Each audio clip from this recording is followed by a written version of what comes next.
Howdy, y'all. This is Old Man Rick once again. I wanted to kind of go over some of the things that I did in this settlement that might not make sense when you first look at it. Uh, uh, these are just decisions I made, things that I saw, and my complete and absolute refusal, even though I am on PC, my absolute refusal to use any console commands to change what everybody could do. Um, I like this. I love the ability that this big, beautiful tree, you can glitch in fences that tightly. I thought that was cool. But yeah, I kind of thought people might look at what I did and think, why did you do that? That's dumb. Um, but it all really does stem from just I didn't want to use any console commands to change anything. Instead, I took it as a more interesting and fun challenge to just figure out a way to work around the things I didn't like. So if you see this, I mean, oh, and one more shout out. I love how the warehouse panels look next to the barn panels. It shouldn't. It almost shouldn't work, but I just love it. Anyway, going around this, the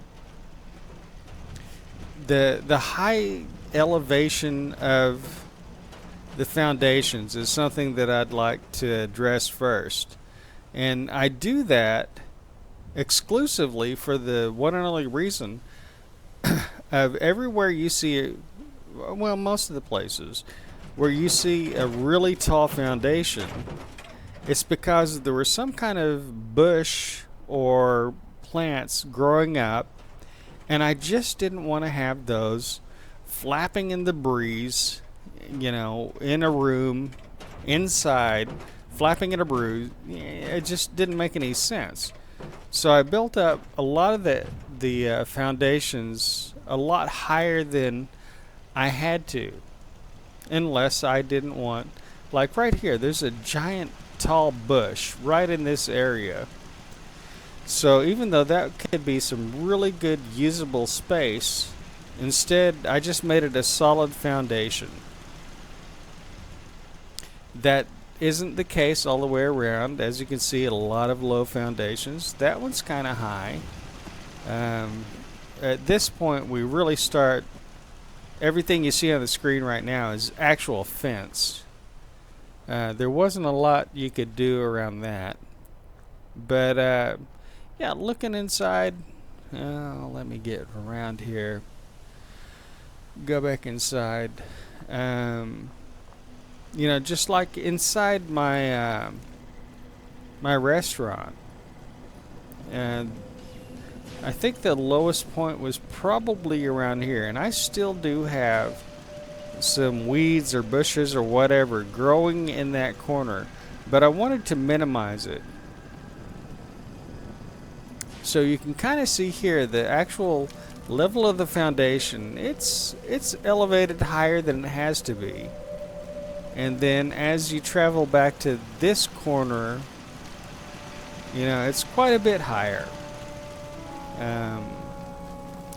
Going around here to my workshop, there's just a big giant bush right here, right underneath this foundation. Look at that. I think there are maybe even others, but I just wanted to minimize the amount of that was waving in the breeze inside my structure where there was no breeze. So yeah, that's the reason I did that. It kind of looks weird, but at the same time it kind of makes sense too. I mentioned already that over here this was I don't even know what you call this. This attracts traders. In my settlement, It's Doc Weathers and his group and his Brahmin and his security. I just didn't want to remove that, so I built around it. I built this rest stop with a covered overhang just to make it better for them. But over here, if you see, there's another fire pit ring that's just kind of out in this area. And it's just kind of a problem with the game that when you first move into this settlement... Oh, darn it. Okay, darn it, quit it. When you move into this game, there's a crafting station. Where is it?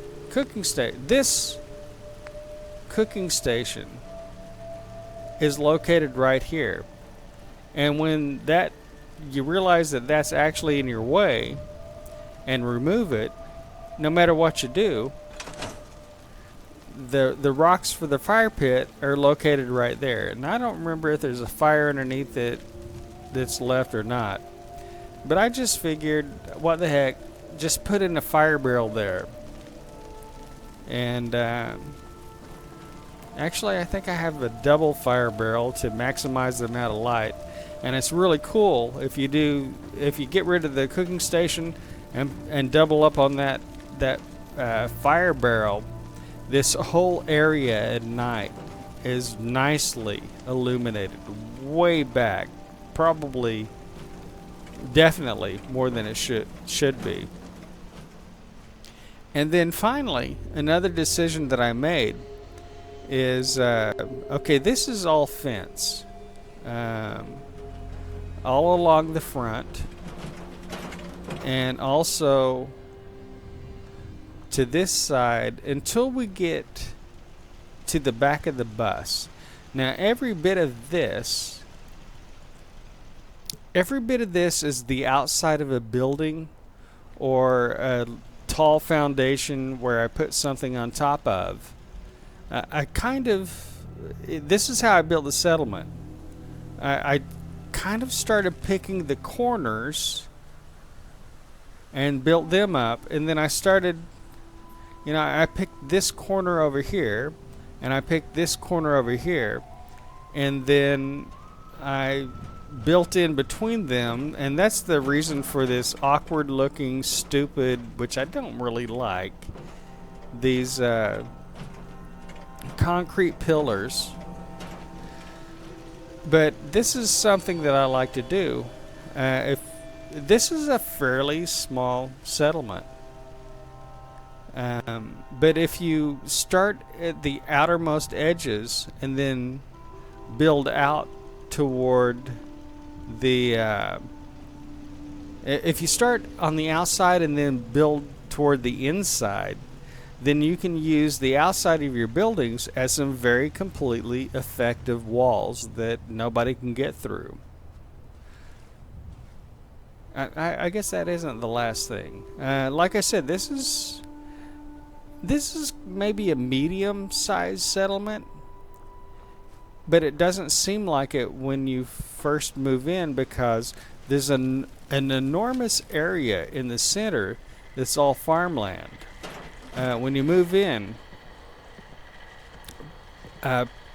probably from this chair all the way to this wall, all the way back to move, dude. This wall, you can still see where they have furrowed the land. Even farther back here to maybe this area, back to this area, that was all farmland.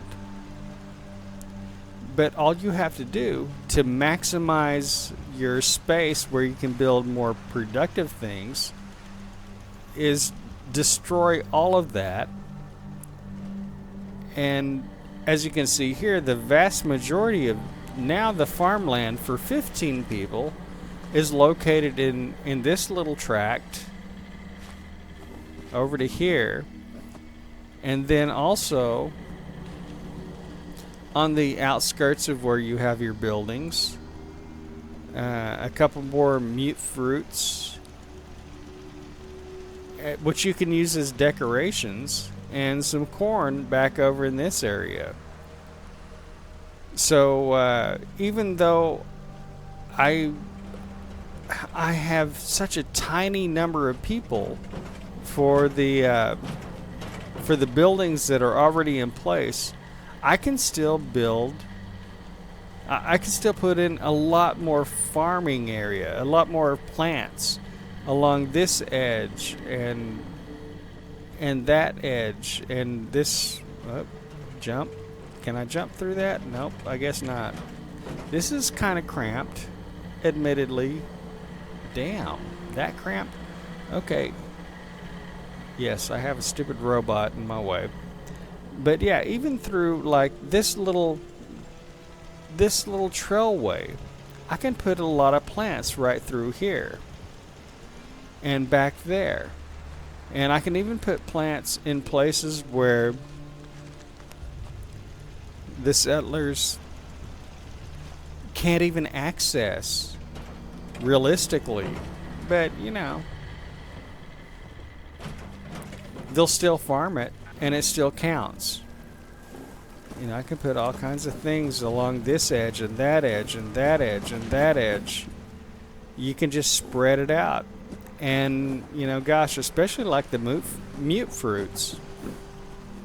You know, use it for some nice decorations and bushes. So, those are some of the crazy things I did to get to this point. And they might not make sense when you first look at it. And I guess it's kind of cheating if you put in a plant or for farming that people can't really access. But hey, it's your settlement. Do whatever the hell you want. And somebody please explain, what the hell are these two spherical, weird-looking things that I don't know. What the heck are these? But anyway, I still have a lot more settlements to show off, and I've got a really good apartment settlement in the original Red Rocket outside of Sanctuary, and I'd like to show that off too. And so, hey, I'm Old Man Rick. You kids, get off of my lawn! But come back, because I have other things I'd like to show off. So, see ya!